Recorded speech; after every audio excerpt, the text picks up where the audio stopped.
महत्वाची राजकीय घडामोड आपल्यापर्यंत पोहोचते। राज्यपालांनी निवडणूक आयोगाला आता पत्र लिहून विधान परिषदेच्या 9 जागांसाठी निवडणूक घेण्याची विनंती केली। यामुळे राज्यपालांनी मुख्यमंत्री उद्धव ठाकरेंना राज्यपाल नियुक्त आमदारकीसाठी खो दिल्याचं पुढे आलं। राज्यपालांनी निवडणूक आयोगाला पत्र लिहिल्यामुळे मुख्यमंत्र्यांच्या आमदारकीचा तिढा हा सुटण्याऐवजी आणखीनच गुंतत चाललाय, वाढतोय असं दिसतंय। उद्धव ठाकरेंच्या आमदारकीचा चेंडू आता निवडणूक आयोगाच्या कोर्टात गेलाय।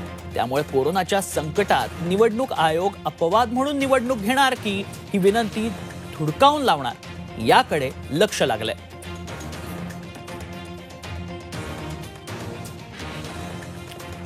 तर दुसरीकडे विरोधी पक्षनेते देवेंद्र फडणवीस यांनी राज्यपालांनी निवडणूक आयोगाला लिहिलेल्या विनंती पत्राचं स्वागत केलंय। संविधानाच्या तत्वांचं पालन करत राज्यपालांनी निर्णय घेतल्याचं त्यांनी या पत्रात नमूद केलंय। केंद्रीय निवडणूक आयोग या शिफारशीवरती केंद्रीय गृहमंत्रालयाशी सल्लामसलत करून तात्काळ विधान परिषदेच्या निवडणुका घेण्याचा निर्णय घेईल असा विश्वासही त्यांनी व्यक्त केलाय। मात्र याच वेळी राज्यपाल नियुक्त सदस्यांनी मंत्री किंवा मुख्यमंत्री होऊ नये या संकेताचे सुद्धा पालन होईल अशी प्रतिक्रिया देत टोला लगावलाय। आणि याच संदर्भात अधिक माहिती घेऊयात। आमचे प्रतिनिधी दीपक भातुसे सध्या आपल्या संपर्कात आहेत। दीपक, सगळा दिवसभराचा जर घटनाक्रम पाहिला तर शिवसेनेकडनं हालचाली तीव्र झाल्या, राजकीय घडामोडींना वेग आलेला पाहायला मिळाला आणि आता मात्र राज्यपालांनीच थेट निवडणूक आयोगाला पत्र लिहिलेलं आहे। त्यामुळे हा सगळा मुद्दा जो आहे तो आता निवडणूक आयोगाच्या कोर्टात गेलेला पाहायला मिळतो। या पुढच्या घडामोडी नेमक्या काय असतील? महाराष्ट्रासमोर एक आधीच कोरोनाचं संकट उभं ठाकलंय, त्यात हे राजकीय चित्र कसं रूप घेणार आहे?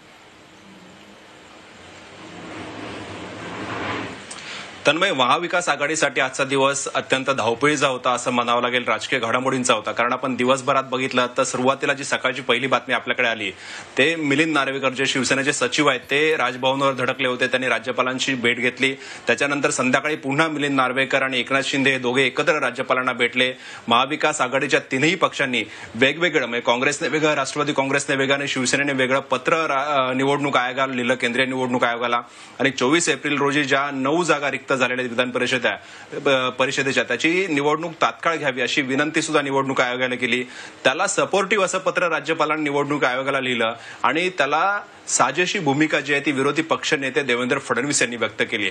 दिवस जरी धावपळीचा असला तरी साधारणतः महाविकास आघाडीसाठी उद्धव ठाकरेंसाठी संध्याकाळ जी होती ती दिलासादायक होती, कारण राज्यपालांनीच निवडणूक आयोगाला पत्र लिहिलंय आणि विधान परिषदेच्या 9 जागांची निवडणूक लवकर घ्यावी अशी विनंती केली। त्यामुळे कुठेतरी वजन प्राप्त झालंय महाविकास आघाडीच्या तिन्ही पक्षांनी लिहिलेल्या पत्राला सुद्धा, कारण महाविकास आघाडीच्या तिन्ही पक्षांची पत्र गेलीच आहेत, त्याचबरोबर राज्यपालांचंही पत्र निवडणूक आयोगाला गेलेलं आहे। आणि याच्या मागची एक भावना जी विरोधी पक्षनेते देवेंद्र फडणवीस यांनी बोलून दाखवली की राज्यपाल नियुक्त सदस्य असलेले व्यक्ती मुख्यमंत्री होऊ नये, हा जो पायंडा आहे राज्यामध्ये तो कुठेतरी मोडला जाऊ नये याच्यासाठी हे चांगलं आहे। म्हणजे ह्या निवडणुका व्हाव्यात या दृष्टीने विरोधी पक्षाने सुद्धा सकारात्मकता दाखवलेली आहे। त्यामुळे सगळ्या बाजूंनी ही निवडणूक व्हावी, पोटनिवडणूक माफ करा 9 जागांची निवडणूक व्हावी याच्यासाठी निवडणूक आयोगावर आता कुठेतरी दबाव येण्याची शक्यता आहे। स्वतः राज्यातील भाजपच्या नेत्यांनी आणि विरोधी पक्ष नेत्यांनी सुद्धा तीच भूमिका मांडल्यामुळे आणि राज्यपालांनी सुद्धा पत्र लिहिल्यामुळे संध्याकाळ महाविकास आघाडीसाठी दिलासादायक होते असं म्हणावं लागेल। आणि कदाचित लवकरच निवडणूक आयोग आपल्याला ही निवडणूक जाहीर करायला असे दिसत आहे, कारण राज्यपालांची सुद्धा तीच भूमिका आहे आणि विरोधी पक्षाने सुद्धा जी भूमिका मांडली आहे की राज्यपाल नियुक्त आमदार हा मुख्यमंत्री नको, आतापर्यंत राज्यात तसं झालेलं नाहीये। त्यामुळे जर या 9 जागांपैकी पोटनिवडणूक झाली तर एका जागेवर उद्धव ठाकरे विधान परिषदेवर निवडून जातील आणि तो सुद्धा एक पायंडा राज्यामध्ये कायम आहे, तो कायम राहील अशी साधारणतः आशा विरोधी पक्ष नेत्यांनी सुद्धा व्यक्त केलेली आहे। त्यामुळे दिवसभराचा घटनाक्रम आपण धावपळीचा बघितला तरी संध्याकाळ मात्र महाविकास आघाडीसाठी काहीशी दिलासादायक होते आणि शिवसेनेच्या नेत्यांनी जी दिवसभर धावपळ केली, सकाळी मिलिंद नार्वेकर राजभवनावर गेले होते, संध्याकाळी एकनाथ शिंदे पुन्हा मिलिंद नार्वेकर राजभवनावर गेले, त्याला कुठेतरी आता फळ येईल अशी साधारणतः शक्यता निर्माण झाली असं आपण म्हणू शकतो। नाही, पण मात्र दीपक, जर आपण पाहिलं तर महाराष्ट्रावर कोरोनाचं संकट अद्यापही कायम आहे, देशातलं लॉकडाऊनही अद्याप उठलेलं नाहीये। मग अशा परिस्थितीत निवडणूक आयोग अपवादात्मक परिस्थितीत निवडणूक जर घेणार असेल तर ती कशा पद्धतीत राज्यात लागू होईल, त्यानंतर पुढची प्रक्रिया काय असेल? तन्मय, ही निवडणूक होणार आहे त्याच्यासाठी जे मतदार असणार आहेत ते मतदार राज्यातले आमदार असणार आहेत आणि जे लॉकडाऊनमध्ये अनेक ठिकाणी शिथिलता देण्यात आलेली आहे, उद्योग बऱ्याच ठिकाणी सुरू करण्यात आलेले आहेत. आता तर राज्यांमध्ये विविध अडकलेले जे मजूर आहेत, कामगार आहेत, त्यांना आपल्या राज्यामध्ये जाण्यासाठी मुभा देण्याचा प्रयत्न सुरू आहे. तसा आजच महाराष्ट्र सरकारने सुद्धा आदेश काढलाय. तर त्याचबरोबर 3 दिवसापूर्वी केंद्र सरकारने तो आदेश काढला होता.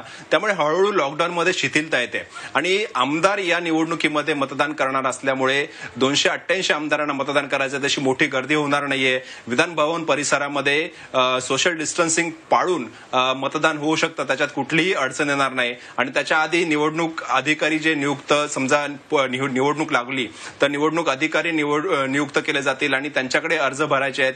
त्यामुळे तसा कुठे गोंधळ किंवा गर्दी होणार नाही ही निवडणूक जर पार पडली तर. त्यामुळे निवडणूक आयोग कदाचित याचा सकारात्मक विचार करू शकेल, कारण केंद्र सरकारने सुद्धा आता बऱ्याच ठिकाणी शिथिलता दिलेली आहे लॉकडाऊनमधून. त्यामुळे ही निवडणूक घ्यायला सुद्धा निवडणूक आयोगासमोर तशी केंद्राच्या लॉकडाऊनची अडचण येणार नाही आणि कुठलाही बंधन येणार नाही. त्यामुळे लॉकडाऊनमधून ही निवडणूक कदाचित त्यालाही सुद्धा शिथिलता केंद्र सरकार देऊ शकतं. निवडणूक आयोग जेव्हा केंद्र सरकारशी कदाचित चर्चा करेल तेव्हा केंद्राकडनं सुद्धा कदाचित मान्यता मिळू शकेल, कारण कालच उद्धव ठाकरे हे पंतप्रधानांशी फोनवर बोललेले आहेत. त्यामुळे सगळ्या बाजूनी तशी निवडणूक होण्यात अडचण नाहीये. आणि विशेष म्हणजे ज्या राज्यपालांकडे उद्धव ठाकरे यांच्या आमदारकीचा प्रस्ताव प्रलंबित आहे त्यांना राज्यपाल नियुक्त आमदार न करता हा दुसरा मार्ग जो समोर आणलेला आहे की निवडणूक आयोगाने. दीपक, एकंदरीत जर राज्यपालांनी हे निवडणूक आयोगाला जे पत्र दिलं त्या अर्थी राज्यपालांनी जो निर्णय होता महाविकास आघाडीकडनं देण्यात आलेला तोच कुठेतरी फेटाळला असं चित्र स्पष्ट होत आहे. तन्मय, ती बाजू आहे की राज्यपालांनी त्यांच्याकडे महाविकास आघाडीने दिलेला प्रस्ताव मान्य केलेला नाहीये. त्याच्या मागची आपल्याला जी कारणं कळत आहेत त्यानुसार राज्यपाल नियुक्त सदस्य जो निवडून द्यायचा, ज्या 2 जागा रिक्त आहेत त्याची मुदत जी आहे ती केवळ 7 जून पर्यंत आहे. म्हणजे पुन्हा उद्धव ठाकरेंच्या आमदारकीचा विषय या समोर येणार आहे महाविकास आघाडीसमोर. तर दुसरीकडे राज्यपाल नियुक्त मुख्यमंत्री राज्यात बसेल उद्धव ठाकरेंच्या रूपाने, कदाचित हे टाळायचं आहे. आणि कदाचित राज्यपालांची आणि शिवसेना नेत्यांची, त्याचबरोबर परवा महाविकास आघाडीच्या नेत्यांची चर्चा झाली तेव्हा सुद्धा राज्यपालांनी 2 दिवसापूर्वी जी महाविकास आघाडीचे नेते गेले होते तेव्हा सुद्धा एक संकेत दिले होते की निवडणूक आयोगाला तुम्ही विनंती करा ज्या रिक्त जागा आहेत त्याची निवडणूक घेण्यासाठी. आणि त्यानुसार कदाचित राज्यपालांनीच हा मार्ग महाविकास आघाडीला दाखवला असेल आणि त्या दृष्टीने एक राज्यपाल आणि महाविकास आघाडी हा जो संघर्ष निर्माण झाला होता तो संघर्ष कुठेतरी दूर व्हायला सुद्धा याच्यामुळे मदत होणार आहे. कारण एकीकडे राज्यपालांनी हा प्रस्ताव मान्य केला नसला तरी दुसरा जो मार्ग आहे की ज्या 9 जागा रिक्त आहेत त्याची निवडणूक व्हावी, त्याच्यासाठी स्वतः राज्यपालांनी पत्र निवडणूक आयोगाला घ्यावं, हा कुठेतरी मध्यम मार्ग राज्यपालांनी काढला असावा. आणि याच्यात महाविकास आघाडीतील शिवसेना नेत्यांची जी भूमिका आहे, कारण यापूर्वी सुद्धा आपल्याला माहिती आहे की मिलिंद नार्वेकर आणि अरविंद सावंत जेव्हा पहिला प्रस्ताव दिला होता त्या प्रस्तावाच्या नंतर सुद्धा हे 2 नेते महाविकास आघाडीचे शिवसेनेचे राज्यपालांना भेटले होते. आणि आज पुन्हा एकदा मिलिंद नार्वेकर, एकनाथ शिंदे दोनदा जाऊन, स्वतः नार्वेकर दोनदा गेले आणि एकनाथ शिंदे संध्याकाळी त्यांच्याबरोबर होते. त्यामुळे हा जो एक डायलॉग राज्यपालांबरोबर ठेवला महाविकास आघाडी आणि शिवसेनेच्या नेत्यांनी त्याचा कुठेतरी फायदा झाला. म्हणजे राज्यपालांनी प्रस्ताव मान्य केला नाही त्याच्याबद्दल त्यांच्यावर टीका आतापर्यंत होत होती, मात्र हा जो दुसरा मार्ग समोर आलेला आहे तो निवडणूक कदाचित लागू शकेल. कारण आपल्याला माहिती आहे की ही आपत्कालीन परिस्थिती आहे. दीपक, तुम्हाला थोडंसं थांबवतो. आपल्यासोबत आता आपल्यापर्यंत बाळासाहेब थोरात यांची एक काही प्रतिक्रिया येते ती देखील ऐकूयात. परिषदेच्या 9 जागांची निवड ही विधानसभेच्या सदस्यांच्या मतदानातून होणार होती. ही एप्रिल महिन्यामध्येच होणारी निवडणूक होती, परंतु कोरोनाचं संकट आलं आणि ही निवडणूक पुढे गेली. आता आमच्या पुढे, आघाडीपुढे एक प्रश्न निर्माण झालाय माननीय उद्धवजींच्या सदस्यत्वाचा.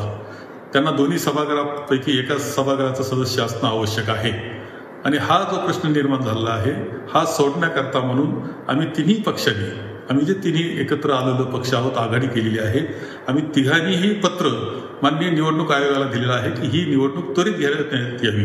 त्या पद्धतीने हे स्थिर सरकार मिळण्याकरता म्हणून आणि काँग्रेस पक्षाचा, विधिमंडळ काँग्रेसचा नेता या नात्यानं मीही सुद्धा हे पत्र निवडणूक आयोगाला दिलेलं आहे.